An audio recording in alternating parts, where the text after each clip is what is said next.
இப்போ போயிட்டு வந்தோம். இது எல்லாரும் கொண்டாடுறாங்க. இது நம்ம அவ்வளோ குதூகலிக்க வேண்டிய அவசியம் இல்லை.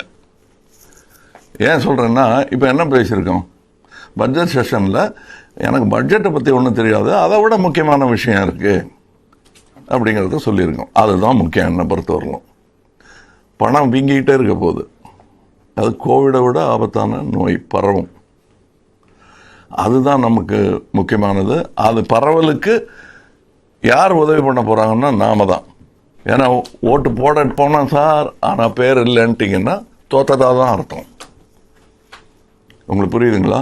அதனால் தீவிரமாக ஒர்க் பண்ண வேண்டிய நேரம் இது. எல்லாருக்கும் சொல்கிறேன் நான். அதில் கோபதாபங்கள்லாம் ஒரு பக்கம் ஒதுக்கி வச்சுருங்க.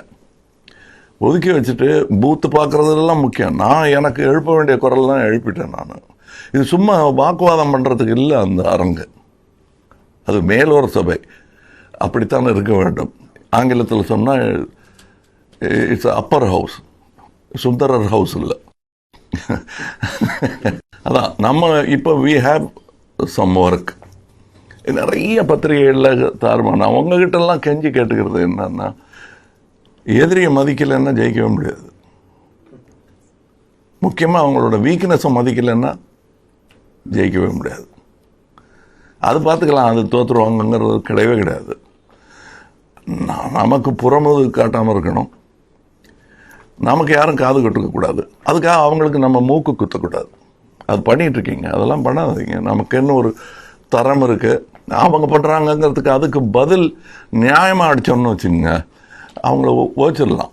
ஒரு பெரிய ஆள் வந்து, டேய் தம்பிகளா என்ன பேசிகிட்டு இருக்கீங்க, உட்காருங்கப்பா, என்ன வேணும்னு கேட்குறதுக்கு ஒரு குரல் இல்லை. இப்போ அது நீங்களாக மாறணும். அதுக்கு வெள்ளத்தாடி தான் வேணுங்கிற அவசியம் இல்லைங்கிறேன் நான், இல்லையா? இப்போ நெட்டெல்லாம் பார்க்குறேன் நான். பார்க்குறது வந்து எனக்கும் எல்லாமே சீரியஸாக இருந்தால் எனக்கு போர் அடிக்கும். எனக்கு காமெடி பிடிக்கும். அதனால் நான் இந்த நெட்டில் வர்ற என்னை திட்டுறதெல்லாம் நான் பார்த்துட்ருக்கேன். அதுல கோவப்படுறாதீங்க நீங்கள். ஏன்னா நமக்கு நம்ம பலம் தெரியும்னா எதுக்கு கோவப்படணும்? ஒரு உதாரணத்துக்கு சொல்கிறேன், பதில் சொல்லணும். ஆனால் அதாவது நான் இப்போ பேர்கள்லாம் சொல்ல விரும்பல. அவங்கள அவமானப்படுத்துறதோ, அவங்களோட பர்சனல் லைஃப்பை கொண்டு வரதோ. என் பர்சனல் லைஃபு ஓப்பன் புக்கு. உங்களுக்கு ஏதாவது சந்தேகம் தான் நான் சொல்லுவேன். ஏன்னா இனிமேல் மறைக்க முடியாது, வாழ்ந்துட்டேன். அதனால் இனிமேல் அதை மறைக்க முடியாது. பட் மறைக்கிறவங்கள நம்ம அதை போய் குத்தக்கூடாது. இந்த வர்மாடி விளையாடுறதுக்கு இது வந்து மல்யுத்தமோ போகிறோ கிடையாது. இது டெமோக்ரஸி. இது. அதனால் உங்ககிட்ட நான் சொல்கிறது, இப்போ இன்னும் கூட சூடு ஜாஸ்தியாகும். கோபாலகிருஷ்ண காந்தி என்ன சொன்னார்? அச்சம் தவிர ஆண்மை தவறில். அவ்வளோதான்.